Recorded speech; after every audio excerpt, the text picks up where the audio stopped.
Hi, Owen Everard here, back with another newsletter. So the quote we're starting with is from Edward Stanley this time, and it's those who think they have no time for healthy eating will sooner or later have to find time for illness. I think that's so important. I think with like your health and your fitness, there's two things that we're all going to spend. One is time, and the other is money. But we get to just choose when we spend it. We can be proactive and do things um, early, do your Pilates, go running, eat healthy, and that's going to avoid a lot of problems down the line. Or we can ignore those early on and then have to spend time and money with cardiologists, orthopedic surgeons, physios, whoever else, trying to get our bodies back right. Okay, so I really like that it is a thing that you have to spend, and you can either be proactive with it or reactive with it, and it's a lot harder um, to be reactive. I've sent on that article before, like that one body. It's like, how would you treat yourself if you just thought of it like a car? If regular services of a car make a car run smooth, you just run a car into the ground, you're still going to have to bring it to the mechanic. It's still going to cost you a lot of money to repair things. It's going to be more of a panic when you do. And it's very similar to our bodies. So it's just something to think about, just to keep the motivation a little bit high at times. Okay, the next infographic then, when you look at the newsletter, is looks at nutrition to prevent and treat muscle injuries. Given sufficient dietary protein is provided in the general diet of an athlete, additional protein intake will not prevent muscle injury or reduce post-exercise muscle soreness. Athletes engaged in whole body resistance training are likely to benefit from more than the cited 20 grams of protein per meal. 40 grams of protein per meal might be optimal, especially so if you're trying to gain weight, or if you're doing a lot of harder training, say after like a hard gym, you might want to up how much protein you have. Um, this next point is important. Protein intake should be equally distributed throughout the day.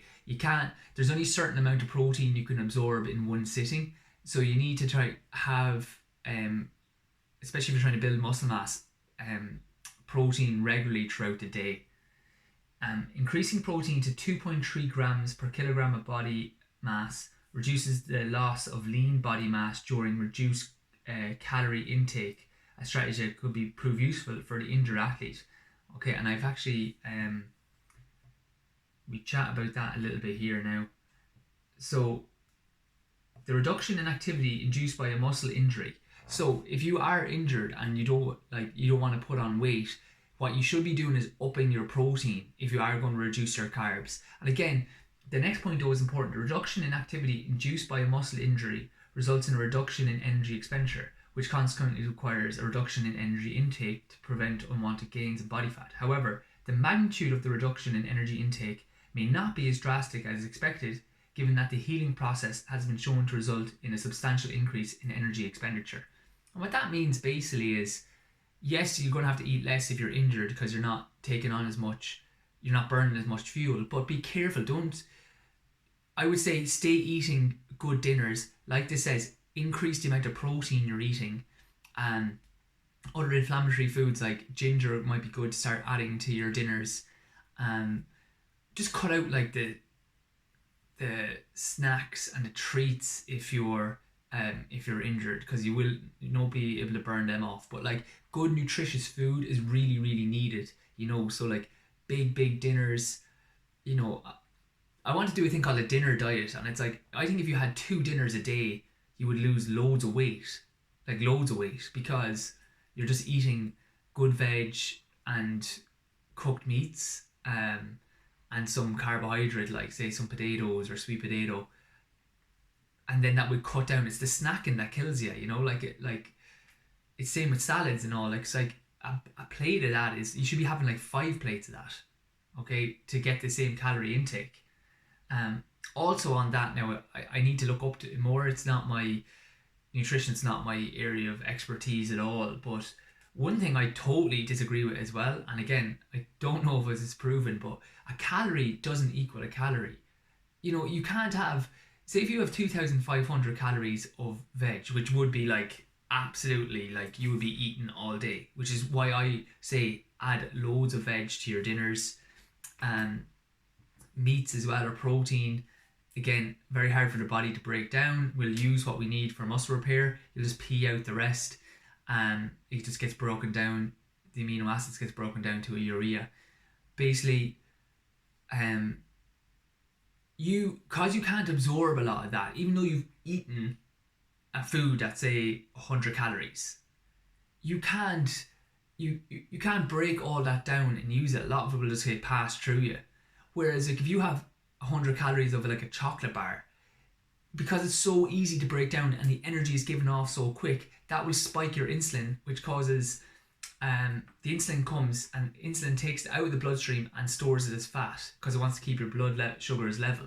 Whereas like slower release carbs, even though they could be the equivalent calories, if that makes sense, doesn't do that response. So you're not going to have that spike in insulin, so you're not going to get that carrying towards your fat stores. So okay, so like my big thing is you should be eating, like if you're hungry, cook another dinner. If you're hungry, a pita bread, I'm doing a few of these now together, but so I'll talk about it in another one, but like a pita bread, cut that open and stuff that to the gills, lettuce, salad, fish, or like white meat like chicken or whatever. Like no one got fat ever eating those things. You get fat eating a load of bread, you get fat eating snacks, you get fat eating fizzy drinks, takeaways, stuff like that. Like, you know, like nobody ever said, you know what did it? It's like, oh, I had way too much carrots like at my dinner. My dinners were massive. If they're healthy dinners like steamed veg, you know, even with a bit of sauce on them, I don't think that makes a big difference. I just think those type of calories, they come in, they eat, you take what you need, they go. Okay, so again, I think especially when you're injured, cut out the snacks, but keep your dinners and keep your main intake high. Yeah, and that's what number 7 is. Athletes should not underfuel at the recovery stage through being too focused on not gaining body fat. Thus careful planning is needed to manage the magnitude of energy reduction. So if you are injured, don't like stay eating your macros and stuff. You can cut down a little bit the amount of carbohydrates, which is the next point, but your protein intake should be upped a lot. Your veg, like you need a lot of your micronutrients. And just in general, these are good things to do. And the last one is with fats or lipids. You should be looking at maybe taking a supplement of omega-3 polysaturated, or like fish like trout, salmon, even like mackerel and sardines in the cans and stuff. They're good ones. Not a big fan of tuna. It's too big a fish. Like everything is a little bit more healthy than they used to be. So I like the smaller fish, to be honest, because they haven't been. Tuna are massive. They've been eating a lot of other fish, and some of the seas can be contaminated a little bit. So you're better off. Like fish is still the healthiest meat by an absolute mile, but you're better off eating smaller types of fish, trout, mackerel, sardines. If you like them, you're laughing. They're tiny. Like they've literally had a lifespan of nothing. So like they haven't taken in anything bad really. That's the rationale behind that. Okay, so that's if you're injured. Again, increase your protein intake, keep your dinners the same, or up your dinners. As I said, I kind of do it myself, like the dinner diet. Like I think you would lose a lot of weight if you had a dinner at lunchtime and a dinner then in the evening. It would cut out a lot of snacking, and it's like I said, bread. I have it coming up. I wonder is in this article or is it another one? Sorry, I made up a few of these together. No, it's another one. Okay, training section then. 7 secrets to race day success. So if you put a lot of effort into your training, it's really important then that, you know, you get the max out of it and you don't ruin it by doing stuff stupid on the race day. So the first one is eat well before you race. You know, you need energy to race, and energy comes from carbohydrates. Okay, so they found that alongside a study by the Food and Agriculture Organization of the United Nations confirmed this. They found that alongside adequate fluid intake, carbohydrate consumption was the biggest boost to athletic capability. So if you're running like a half or full marathon, you should make sure that you're a carbohydrate focused meal the day before your race, and even to a 5k. Again, not crap carbs, not like white pastas. No pasta. I leave out pasta. I don't like pasta. But what you would do is like sweet potato, baby potatoes. You can have a few of those. Porridge bread. Your pita bread's filled with a lot of things. Okay, so you want a good lot of like carbohydrates the day before. Then even on the porridge, bananas. On the day, have a good breakfast depending on the time of your run. I would always like about 4 hours beforehand, and I'd wake up early if it was needed. No, no closer than 3 hours. Like, so even if you want to sleep in a bit longer, depends on what time the race is. I'd have a big bowl of porridge. I might even have like a slice of porridge bread, or I won't have too much like lettuce or anything like that. You're not going to break that down. A porridge, maybe a slice of porridge bread with jam. Then 3.5, 4 hours I'll have a banana, and then 2.5 hours before I'll have a Nutrigrain 11's bar, like one of those chocolate chip ones. They're nice, so just something for energy.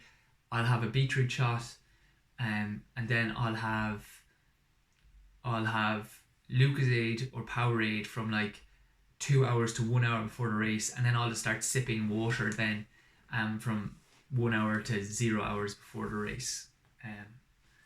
Perfect. And even before the Lucozade, I'll be having water with like lemon squeeze into it, because it's meant to help, especially for 5Ks or whatever, it's meant to help buffer lactic. Stick to tried and trusted running gear. Okay, so the day of your race is not the time to be putting on new shoes. I actually did this for a time trial, and I ripped my Achilles to bits, like this, cut it completely, and it took like 3 weeks. I was still able to run, but it was very sore. It took like 3 weeks to heal. Like, it still has a scar on it now. So just make sure, I have a new pair of runners for the race. Make sure you've worn everything you're going to wear beforehand. You're used to it. It's not going to cause chafing or blisters on your feet especially. Okay, so make sure that you have your running gear, you're comfortable with it. Okay, get to the race early. Again, you don't want to be stressed. I usually try to get there about minimum an hour, and usually about an hour and a half before a race. It gives you time to get your number, put it on, get settled, see what the course is like. Now, you're not going to be able to do, if you're running a park run every week, you're not going to be able to do that. But there should be races that you're kind of targeting. So for those races, you should be getting there, say, an hour and a half before, depending on how far you have to travel, because it's nice to put your feet up and stretch out. Then that gets you ready for your warm up. I'd warm up maybe 45 minutes beforehand.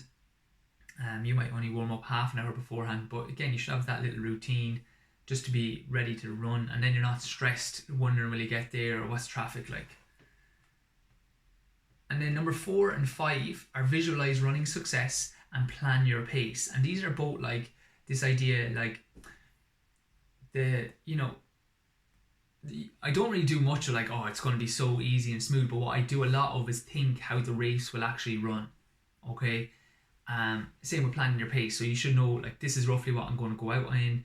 Again, if you know the undulation, say if it's in the Castle Park, that's not going to be even in splits. That's going to be like, you're going to be up time and then you're going to be way down time. So you can visualize leaning forward, I'll go up the hill, I want to open up my legs then. So you just have an idea, because it really does help, because then a lot of times, I do this all the time, but I would say 90 to 90, once you get good at running, 90 to even 95% of times, you can predict how the race is going to go. If you know general competitors, do you know someone who you're going to be running against? I'll just go in behind them, or I'll just run with them. Or if that's better than me, he should be X ahead of me. So even for qualifying for the European cross-country championships in the Irish trials this year, I knew it was starting on a downhill like that, and people go off like the clappers, like. So I knew, I was visualizing before that race.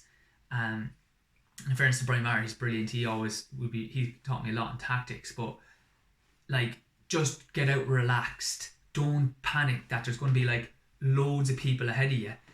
Relax for the first lap, get comfortable as you can, and then start picking your way through. So not even just visualizing, I'm going to be the best man in the world and I'm going to run my best. It's not that visualization. It's visualizing how you think the race is going to go, and then making sure that you're okay with that. Like, if it's a marathon for you, it's like, right, there's going to be loads of people around me. I'm going to have to watch my feet for the first mile. I'm not going to get like, I'm just going to try stay relaxed, even if I have to check myself. So then when it happens in the race, you're not going like, oh my God, like they're all over the place. Do you know, and practice that maybe in a race or two beforehand, even if it is a park run, get in the middle of them, of people, and just kind of try see how you check and weave in and out, and try stay relaxed. So in that cross country trial for the European Championships, again, I went out and I went exactly as I thought what everybody went past. I'd say I was in the 40s, maybe the 50s, and then like obviously it's top 6 to qualify, but like you just start passing people then. So that's exactly how I thought it would go. So even though that first bit, if I hadn't visualized that and worked it out in my head, I could have easily gone, oh crap, they're all going out hard, I'll go out hard too, and just ran the race. But because I had planned it beforehand, I had a general idea of how it would go. Like if you know somebody who you generally run with and they go out hard, well maybe you're going, okay, like that, like say Brian, I know Brian, he's going to go out easy, I'll stick with Brian, or Toss will go out hard and I'll be just behind Toss, and then for the first 1,000 meters, and then I'll start catching up to him and I'll try to stay there, and then I'll push on in the last 2k. So you have a general plan, and you kind of have an idea of how the race might go. Downhill starts generally are going to go off like lunatics, so just chill out. Basically, that's you're gonna be a lot better than most racers if you do that. Warm up properly. That's a big one. We've talked about that before in our newsletters. The idea of the VO2 kinetics. So what that is like what I do again is I'll do a 10 to 15 minute jog. That might be a bit long for you. Then I'll do my stretching, stretch my calves. Let's see, can I do this?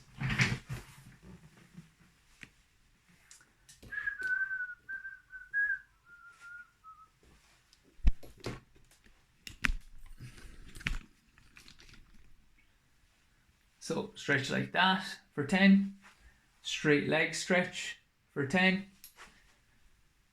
like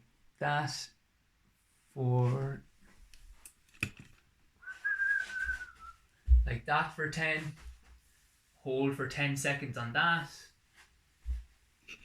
In my dream.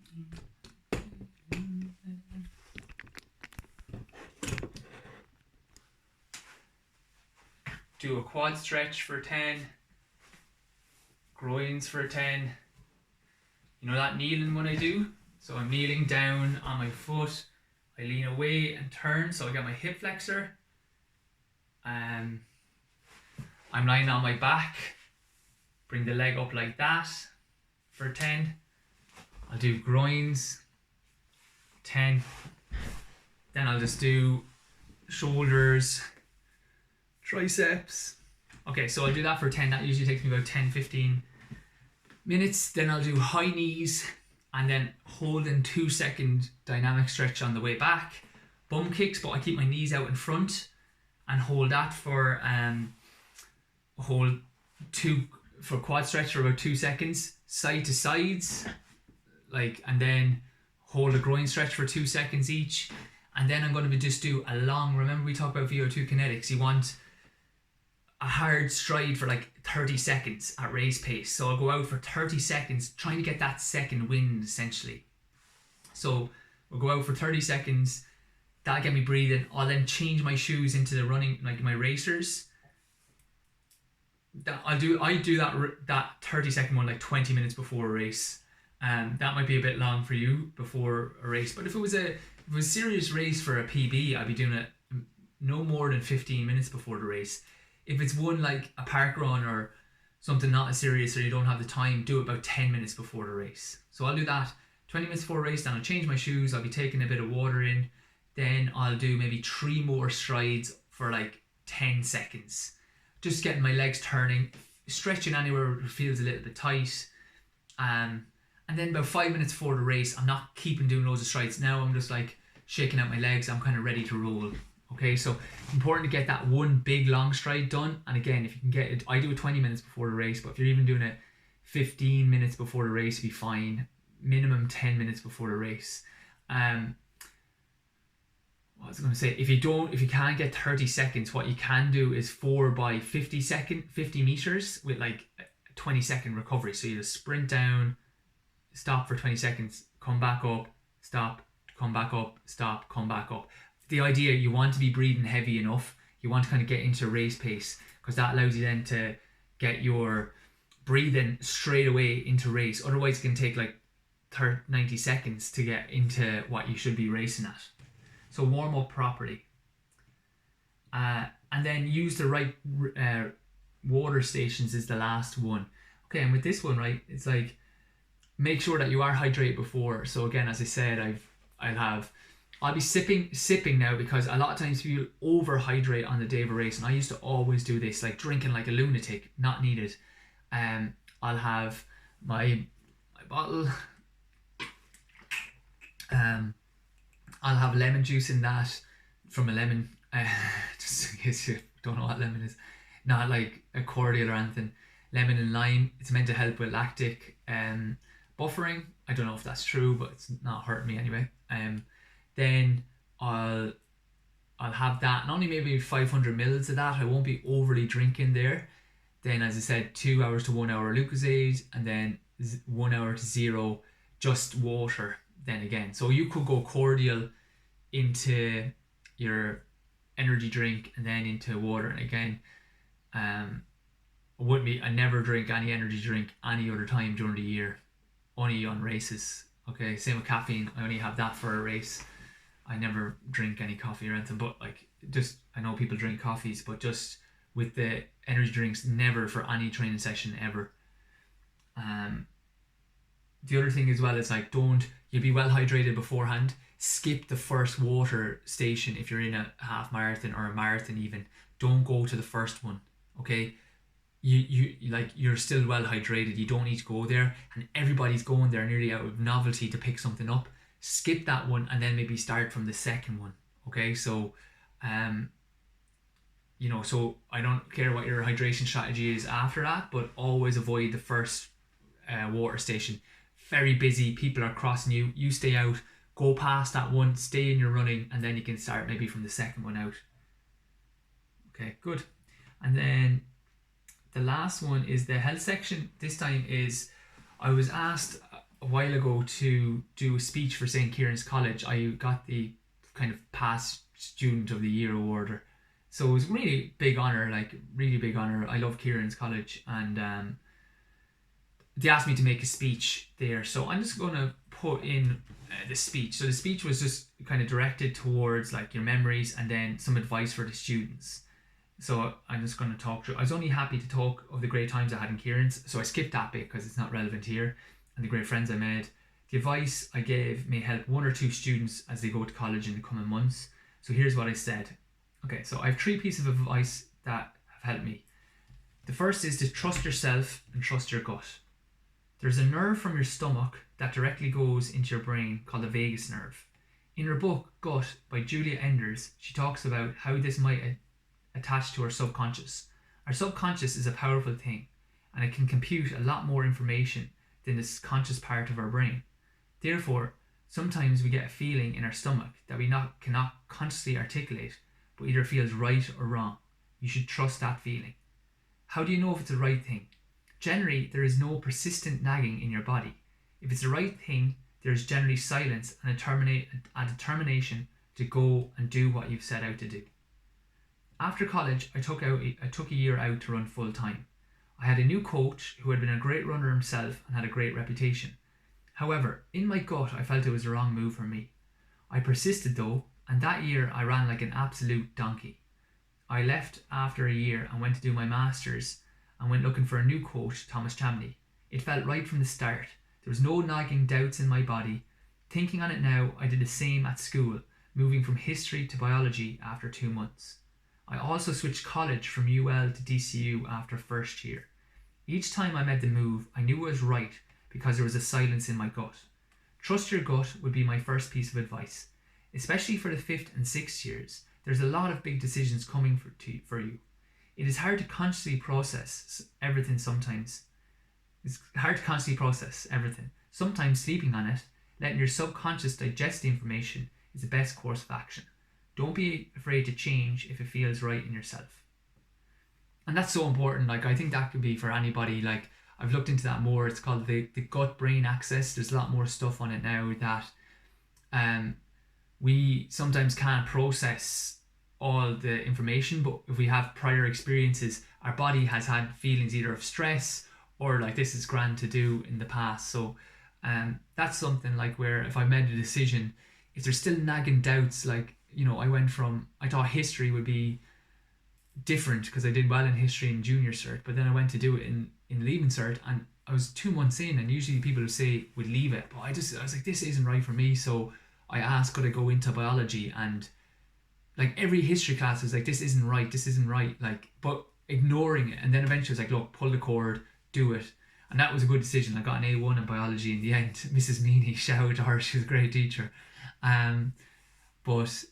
But again, and as soon as I moved, I knew, you know, this is better for me. Same with UL when I went to DC. Like, I was there and I had good friends and I liked the people down there and I loved Limerick. I went back there afterwards.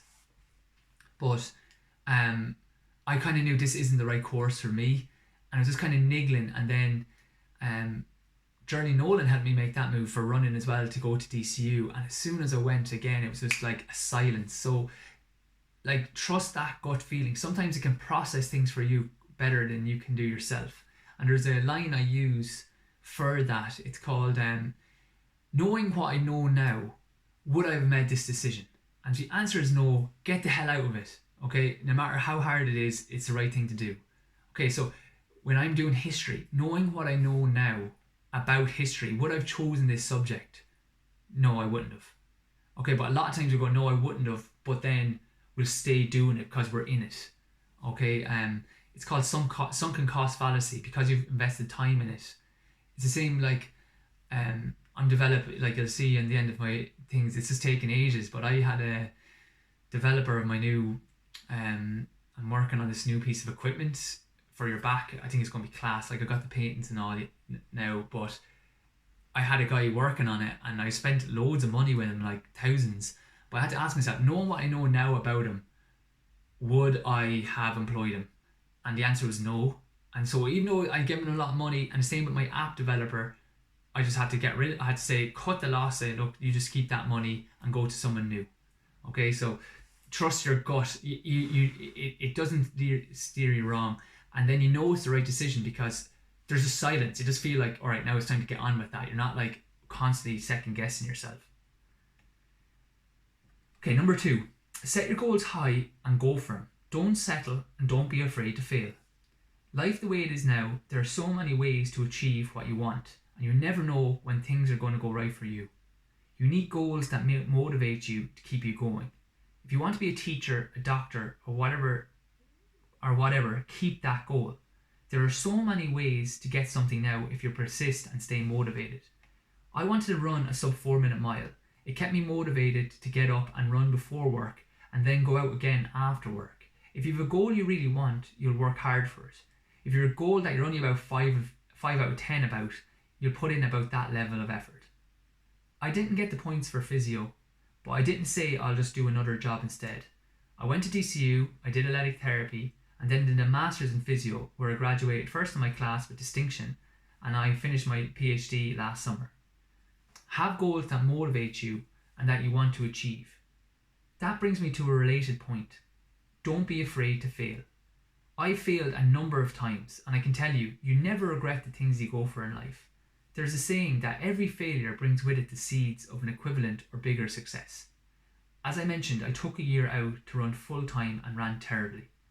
I remember getting sick with exhaustion after coming 11th, that's in the heats, like terrible, in the final of an All-Ireland, and running times I had run in my days in Kieran's College. But I wouldn't change that year. I used to get nervous about running and racing. What if I did poorly? What if I let people down?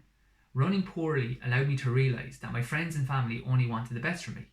My parents were brilliant. They would say, look, you've made great friends and running keeps you fit and healthy. When you're younger, you lack a little perspective. I think for parents, reminding their children that they only want the best for them and to be happy is a big thing, whether in sport, education or a career.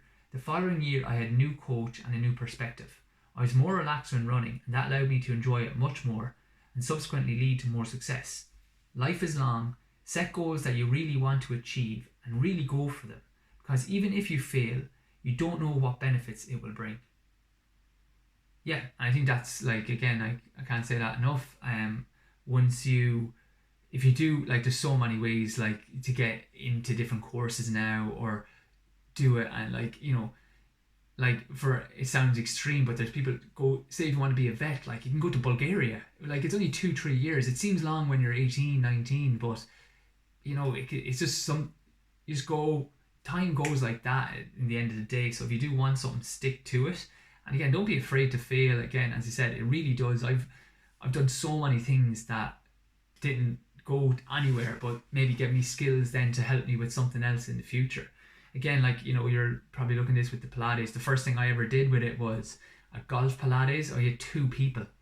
Um, but it was good, and I really enjoyed it. And like, what you do is you say, look, you just give your best for those 2 people, but that then Porter Carrington's fitness coach saw the program I had put together for that. He was Dr. Liam Hennessy in Santa College, and he had a meeting. I had a meeting with him, and he was like, man, this is really good stuff. I had done a lot of stuff with functional screening and like how the body moves and stuff like that, and he was like, this is brilliant. And then he gave me a job with Santa College, and that led to my lecturing job with LIT. So if I never had done that course, he might never have saw that stuff. So again, even though it's like, if you look on the face of it, it's like, right, you have 2 people in the course for 6 to 8 weeks, you're not really doing much. And I'd gone to every golf course to try to find people, but no, nobody. Pilates wasn't big then. But again, that led to something much bigger. Good. Okay. The last point I want to say is that hard work pays off over time. There's a nice saying that goes, life is easy when you live it the hard way, and hard when you live it the easy way. One thing I always got from St. Kieran's is hard work, and is to work hard and persist. In the Casa Park, Mr. O'Keefe always used to stand by a small tree and make sure everybody went around the tree. Winners don't cut corners, he would say. We never know when our time to shine will come. In relation to running, I should have been running my best just after college when I was full time. It didn't happen then, but I enjoyed running and continued to work hard. I ran a sub 4-minute mile 3 years later when I was working full time and supposed to be past my peak. I went on over the next 5 years to win 5 All-Ireland senior titles and run for Ireland at the European Championships. You can't always control what happens, but you can control your persistence and hard work ethic. I learned a lot in Kieran's College, but winners don't cut corners is right up there, and I learned that not in the classroom, but on a lunchtime run with the school. Thank you again. Yeah, so that was, again, as I said, a massive honour to be asked to give that talk for Kieran's College and get that past student award. I did really love Kieran's College, so it was brilliant. And I just, actually, from the other point, my mother and father have been absolutely brilliant to me always. But one thing that they did always do is, you can lack perspective. Like, I remember my mother, when in 5th class, I studied so hard. Like, we had Mulrooney. I can't even remember his name, but he's a principal out in Callan. He's an absolutely brilliant teacher. Mulrooney. Maloney, Mr. Maloney, class. Like, so I was like so motivated to like study. I was crazy, but I was like super nervous before a test. Is like, what I did now, 5th class test, probably nature test, probably to say what a freaking leaf in an oak tree was. But anyway, super nervous about, like, because I was trying to get hundreds the whole way around, like, but remember my mother saying, look, you studied hard for it, like, what happens now happens. I never got nervous for another test in my life. In my life, I didn't get nervous for another test. Not the leaving cert, nothing. After that, it wasn't like that you studied hard, but it's just give me that perspective of, like, you can't control this. Like, just, you've done your best. And it's the same with the running. Like, sometimes if you're younger, you get I used to get super nervous running, like, couldn't sleep the night before, like ridiculous. But then getting that perspective of, like, look, you've done your best, and what's going to happen is going to happen.